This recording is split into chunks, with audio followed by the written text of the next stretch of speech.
आऊदु बिल्लाहि मिनश शैतानिर रजीम बिस्मिल्लाहिर रहमानिर रहीम।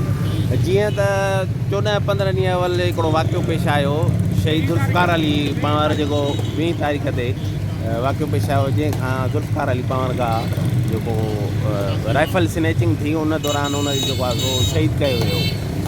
उन दौरान छा थियो जो SP साहब असां उन्हनि FIR दाख़िल कराए, FIR पुलिस जी तरफ़ां FIR थी, जेको पुलिस कार्रवाई पई करे ऐं कल्ह उन्हनि कुझु कल्पर्ट्स उन में गिरफ़्तार कया विया आहिनि, जंहिं ते राशिद मंकी जेको दादू जो तहरीक लबैक जो सदर आहे, त उनखे लिकाइण जी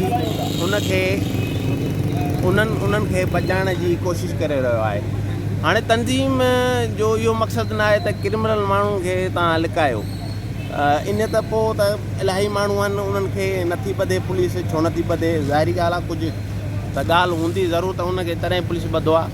त असां त नाला त कंहिंजा नॉमिनेट न कया आहिनि, त इहो सॼी पुलिस कार्रवाई कई आहे, जंहिं ते असां SP साहब सां थोराइता आहियूं ऐं बेनज़ीर जमाली साहब जा थोराइता आहियूं, जंहिं 2 माण्हू हक़ी जेके गिरफ़्तार कया आहिनि ऐं बक़ाया असांखे उमेदु आहे त 3 माण्हू जेके बक़ाया या 4 माण्हू आहिनि जेके FIR में नॉमिनेट थियल आहिनि, त उन्हनि खे गिरफ़्तार करे ऐं उन्हनि खे सख़्त में सख़्त सज़ा ॾिनी वञे। असांजो इहो ई मुतालबो आहे। ऐं राशिद मंकी जेको आहे सो इन्हनि जी जेको क्रिमिनलनि जी पुठ भराई पियो करे, ऐं असां तहरीक लबैक पाकिस्तान जी आला क़यादत खां पुरज़ोर मुतालबो कयूं था त अहिड़नि माण्हुनि खे जेकर तव्हां हथी ॾींदव त तव्हांजी हीअ इल्ताफ़ हुसैन MQM वारी साॻी पार्टी थी वेंदी।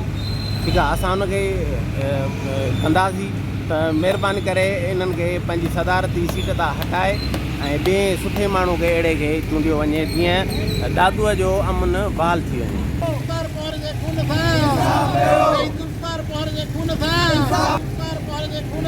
इंसाफ कयो।